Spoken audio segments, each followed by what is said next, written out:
Évangile de Jésus-Christ selon saint Marc 5,21-23. En ce temps-là, Jésus regagna en barque l'autre rive, et une grande foule s'assembla autour de lui. Il était au bord de la mer. Arrive un des chefs de la synagogue, nommé Jaïr. Voyant Jésus, il tombe à ses pieds et le supplie instamment. Ma fille, encore si jeune, est à la dernière extrémité. Viens lui imposer les mains pour qu'elle soit sauvée et qu'elle vive. Jésus partit avec lui, et la foule qui le suivait était si nombreuse qu'elle l'écrasait. Or, une femme qui avait des pertes de sang depuis 12 ans, elle avait beaucoup souffert du traitement de nombreux médecins, et elle avait dépensé tous ses biens sans avoir la moindre amélioration. Au contraire, son état était plutôt empiré. Cette femme, donc, ayant appris ce qu'on disait de Jésus, vint par derrière dans la foule et toucha son vêtement. Elle se disait, en effet, si je parviens à toucher seulement son vêtement, je serai sauvée.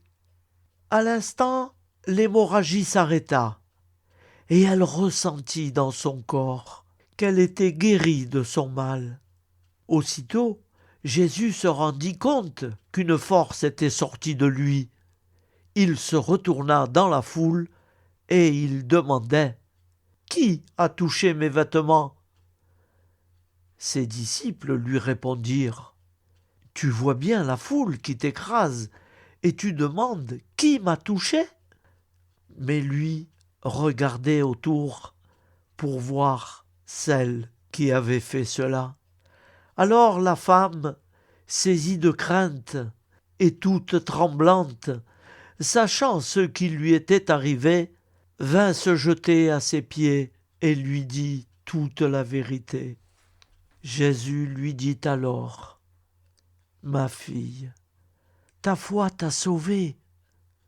Va en paix et sois guérie de ton mal. » Comme il parlait encore, des gens arrivent de la maison de Jaïr, le chef de synagogue, pour dire à celui-ci « Ta fille vient de mourir. À quoi bon déranger encore le maître ?»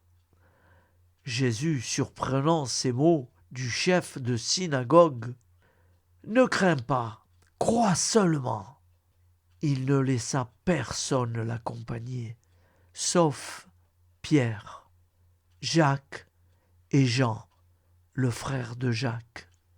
Ils arrivent à la maison du chef de synagogue. Jésus voit l'agitation et des gens qui pleurent et poussent de grands cris. Il entre et leur dit « Pourquoi cette agitation et ces pleurs? L'enfant n'est pas morte, elle dort. » Mais on se moquait de lui. Alors il met tout le monde dehors, prend avec lui le père et la mère de l'enfant et ceux qui étaient avec lui. Puis il pénètre là où reposait l'enfant.